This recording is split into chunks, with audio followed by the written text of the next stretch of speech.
आप देख रहे हैं डार्क फाइल्स। तो चलिए बढ़ते हैं आज की इस कहानी की ओर। ये घटना मेरे दादाजी के साथ तब घटी थी जब वह गांव से बाहर शहर में काम किया करते थे, जिस वजह से उन्हें काम से घर लौटने में अंधेरा हो जाया करता था। और ना सिर्फ अंधेरा बल्कि कभी कभार तो घर लौटने में उन्हें काफ़ी रात हो जाया करती थी। और आज से तकरीबन 45 साल पहले गांव के हालात कैसे थे ये तो आप सभी को अच्छे से मालूम होगा।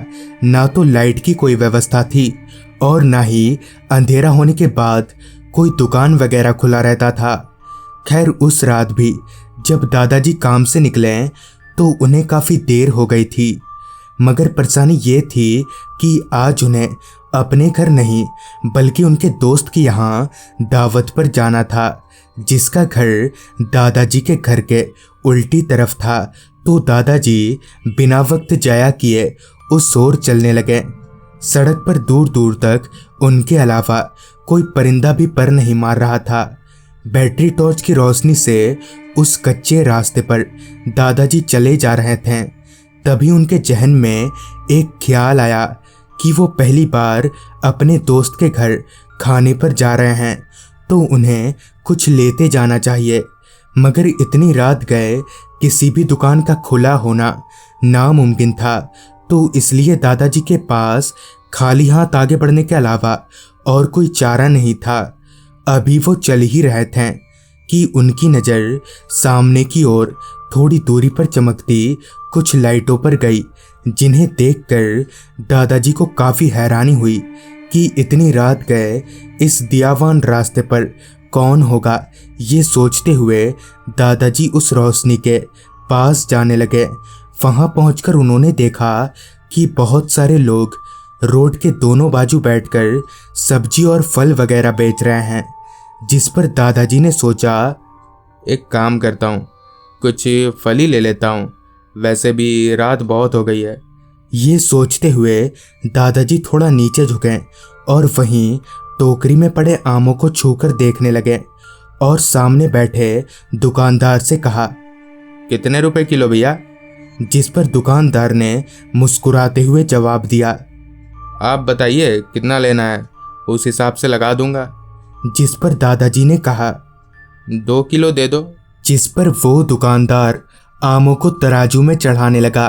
फिर आम लेने के बाद दादाजी उस दुकानदार को पैसे देने के लिए अपने बटुए में से पैसा निकाल ही रहे थे कि उनके बटुए में से एक सिक्का निकलकर जमीन पर गिर गया।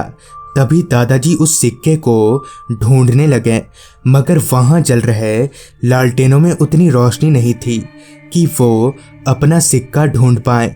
लिहाजा दादाजी ने अपना बैटरी टॉर्च जलाया।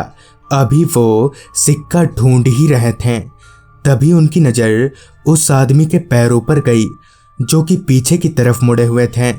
ये देखकर दादाजी का दिल धक सा हो गया।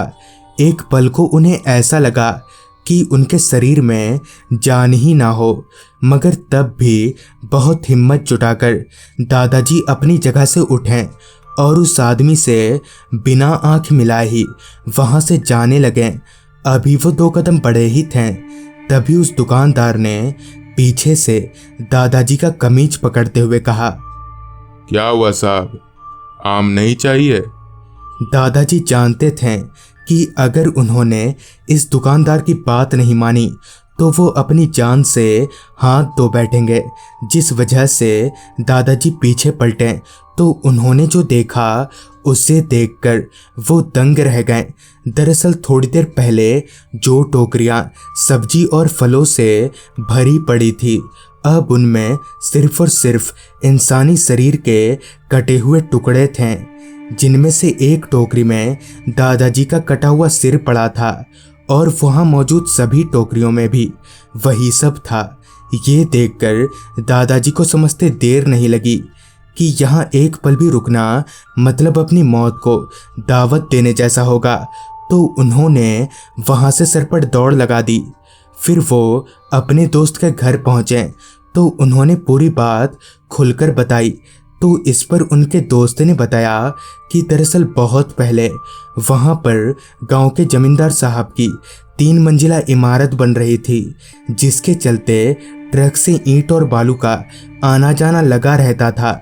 मगर एक दिन जब वो सभी रोड के आजू बाजू सब्जी वगैरह बेच रहे थे, तभी वहां से गुजर रहा ईंटों से भरा एक बड़ा ट्रक पता नहीं कैसे पलट गया, जिससे कुछ लोग ट्रक के नीचे दबकर मर गए, तो वहीं कुछ लोग ईंटें गिरने से मर गए। और कहते हैं कि तभी से उनकी आत्मा आज भी हर रात उसी रास्ते पर सब्जी बेचती है। तो दोस्तों, ये थी आज की कहानी। अगर आपको ये कहानी अच्छी लगी हो तो चैनल को सब्सक्राइब कर लें, और अगर आप भी एनिमेटेड हॉरर स्टोरीज देखना पसंद करते हैं तो अभी सब्सक्राइब करें डार्क टीवी चैनल को। लिंक आपको नीचे डिस्क्रिप्शन बॉक्स में मिल जाएगी। तो मैं आर्यन जल्द ही मिलूंगा आपसे ऐसी ही एक कहानी के साथ।